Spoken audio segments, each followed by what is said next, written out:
Hello students, welcome to my YouTube channel Sahaj classes. तो आज इस वीडियो में हम जो प्रिपरेशन ऑफ एमाइंस है उसका थर्ड मेथड देखेंगे। इससे पहले हमने रिडक्शन एंड नाइट्रो कंपाउंड का वो डिस्कस किया था। उसके बाद हमने डिस्कस किया था उसका जो सेकंड मेथड था वो डिस्कस किया था, जो था एमोनोलाइसिस ऑफ एल्काइल हैलाइड। आज हम इस वीडियो में इसका थर्ड मेथड डिस्कस करेंगे, जो है होफमैन ब्रोमाइड डिग्रेडेशन मेथड। तो देखो, जैसे हमने वहां पे नाम से किया था वैसे ही यहाँ हम वन बाय वन नाम से डिस्कस करेंगे। तो होफमैन है एक साइंटिस्ट का नाम। उसके बाद ब्रोमाइड मतलब क्या हुआ, यहाँ पे ब्रोमीन यूज हुआ होगा।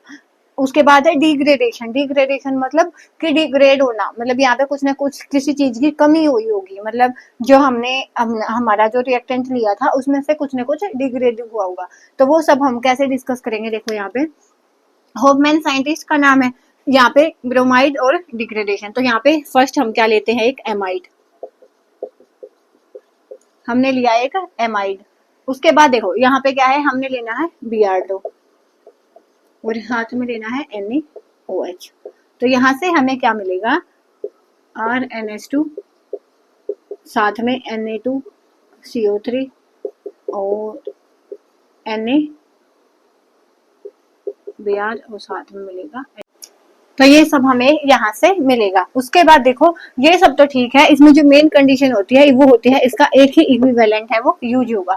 तो अब हम इसका स्टेप बाय स्टेप मैकेनिज्म देखेंगे कि इसका मैकेनिज्म है वो कैसे होता है, क्योंकि मैकेनिज्म भी कई बार क्या होता है पूछ लिया जाता है। तो मैकेनिज्म हम यहाँ पे डिस्कस करेंगे। तो देखो कैसे होता है। यहाँ पे हमने लिया क्या, RCONH2 और यहाँ पे हमने लिया Br2 और यहाँ पे क्या है, NaOH है।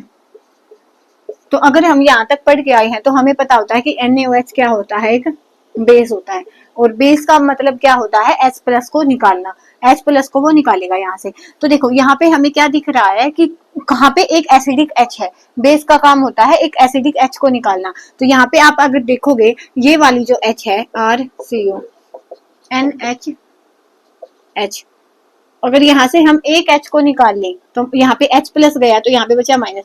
तो ये वाला जो नेगेटिव है यहाँ पे कंजुगेशन में जाएगा। इसका मतलब ये वाली जो H है वो एक एसिडिक H है। तो यहाँ से हम इस वाली H को निकालेंगे। यहाँ पे है H। तो जैसे ही हमारे पास ये वाली H जाएगी, H प्लस की फॉर्म में जाएगी, तो इसको हम ऐसे डिसोसिएट करेंगे। तो H प्लस की फॉर्म में जाएगी तो साथ में यहाँ पे क्या होगा, देखो मैं आपको बताऊँ, यहाँ पे देखिए एक बार RCO। तो यहाँ पे ये गई तो यहाँ पे बचा N नेगेटिव H। अब हमारे पास क्या है, Br2 है। कैसे एग्जिस्ट होगा, Br। तो जैसे ही यहाँ से ये डिसोसिएट हुआ तो ये एक तो Br निकल गया, यहाँ पे आया Br पॉजिटिव। और ये पॉजिटिव है, जो Br पॉजिटिव इलेक्ट्रोफाइल बन के वो इस पे अटैक करेगा। तो यहाँ से ओवरऑल हमें क्या मिल जाएगा, RCONH Br। तो ओवरऑल हमें यहाँ से ये मिलेगा। तो यहाँ पे ये मैं लिख देती हूँ क्योंकि बहुत छोटा, तो ये वाली चीज हम यहाँ पे समझ ली। अब हमें ये पता चल गया कि हमारे पास ये आया है, हमें पता चल गया कि हमारे पास ये आया है, ठीक है। उसके बाद देखो, उसके बाद क्या है, बेस तो फिर से है। तो बेस का काम क्या है, फिर से एसिडिक H निकालना। तो अब एक इसके पास ब्रोमीन है जिसका माइनस आई इफेक्ट है और साथ में फिर से कंजुगेशन में जाएगा। तो ये वाला जो H होगा वो क्या होगा, एसिडिक होगा।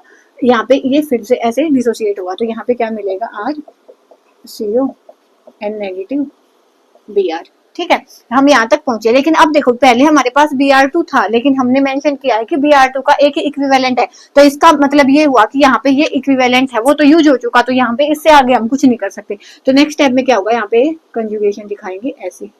तो ये हो जाएगा कैसे, RCO negative double bond N और Br, ऐसे हो जाएगा ये। उससे नेक्स्ट स्टेप में क्या होगा, जैसे ही ये ऐसे आएगा तो ये वाला बॉन्ड डिसोसिएट होना पड़ेगा, क्योंकि कार्बन के मैक्सिमम 4 बॉन्ड ही पॉसिबल है। अगर ये वाला बॉन्ड नीचे आएगा तो ये डिसोसिएट हो जाएगा। तो यहाँ से मिला एक तो R नेगेटिव और साथ में मिला C double bond O N Br। तो यहाँ से हम यहाँ तक पहुंचे। उसके बाद देखो, ये NBr है। तो जैसे ही ये NBr है ये ऐसे डिसोसिएट होगा तो ये वाली जो चीज है, ये वाली चीज यहाँ पे अटैक कर जाएगी। यही हमारा जो स्टेप होता है वो इसका क्या होता है, RDS होता है, रेट डिटरमाइनिंग स्टेप होता है। तो क्या हो जाएगा, जैसे मैं यहाँ पे आपको लिख के दिखाऊं, ये था N और Br। जैसे ही Br गया तो ये R नेगेटिव था, इसने पीछे से यहाँ पे अटैक किया है। तो यहाँ पे क्या आ गया, ओवरऑल हमारे पास C double bond O double bond N और इसके साथ लग गया R। तो हमारे पास ये वाली स्पीशीज यहाँ से आ चुकी है जिसको हम बोलते हैं आइसोसाइनाइड। तो देखो यहाँ पे इतनी जगह नहीं है, तो यहाँ पे मैं एक बार फिर से आपको बता देती हूँ, उसके बाद हम इस वाली चीज को लिख के वापस से स्टेप्स शुरू करेंगे।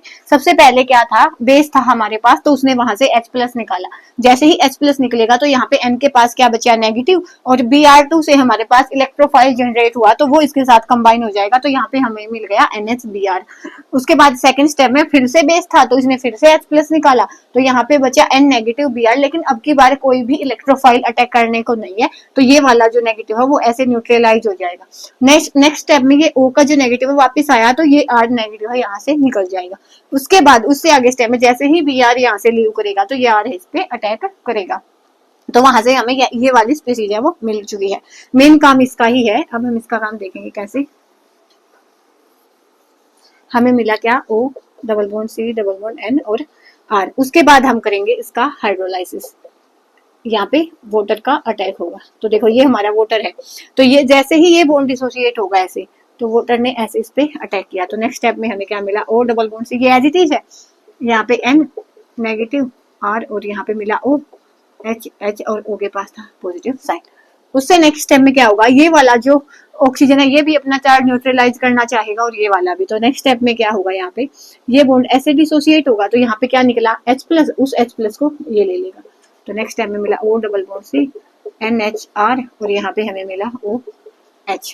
ठीक है, उसके बाद देखो, उसके बाद क्या होगा, ये वाला जो बॉन्ड है वो ऐसे डिसोसिएट होगा कि यहाँ पे आया ऐसे, यहाँ पे आया नेगेटिव साइन, और ये नेगेटिव साइन इस H+ को ले लेगा, और ये वाली जो ऑक्सीजन के लोन पेयर है वो यहाँ पे आ जाएंगे।